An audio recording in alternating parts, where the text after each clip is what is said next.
ഇതാണ് എൻ്റെ ലിറ്റിൽ ഉമ്മി. ഇന്ന് രാവിലെ ഞാൻ ഉറക്കം എണ്ണിച്ചപ്പോൾ കാണുന്നത് ഡ്രസ്സൊക്കെ ഇട്ട് വന്നിട്ട് എന്നെ ഒന്നും ഒരുക്ക് സമയമായി എന്ന് പറയുന്ന ഉമ്മീനെയാണ്.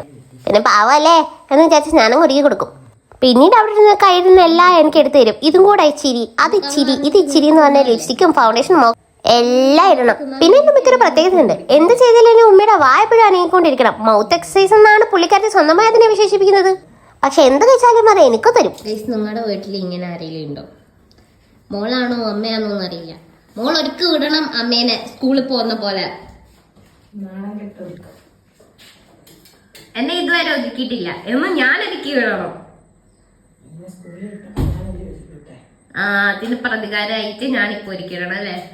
എൻ്റെ ഉമ്മ പറയുന്നത് പണ്ട് എന്നെ സ്കൂൾ ഭയങ്കരമായിട്ട് ഒരുക്കി വിട്ടിട്ടുണ്ടെന്ന്. അതുകൊണ്ടാണ് ഞാനിപ്പോൾ ഒരുക്കി വിടണം, അതെൻ്റെ കടമയാന്നൊക്കെയാ. പിന്നെ ഞാനും പോയി ഒരുങ്ങി. പിന്നെ നമ്മൾ ഫംഗ്ഷനൊക്കെ പോയി മൂത്തുമ്മാൻ്റെ വീട്ടിലൊക്കെ കയറിയിട്ട് രാത്രിയാണ് തിരിച്ചു വന്നത്. പിന്നെ ഈ ഒരു കട എത്തുമ്പോഴത്തേനും എനിക്ക് വല്ലാത്ത വിശപ്പാ. ഞാൻ പിന്നെ കറിയാൻ തുടങ്ങും. അമ്മയ്ക്ക് അറിയാൻ ചെയ്യാം എന്തിനുള്ള വിശപ്പാന്ന്. പിന്നെ റൊമ്മ ഷവർമ്മ കിട്ടിയ സന്തോഷത്തിൽ ഞാൻ വീട്ടിൽ വന്ന് കിടന്നുറങ്ങി. അപ്പം അത്രേ ഉള്ളൂ. അപ്പോൾ ഓക്കെ, ബൈഡാ.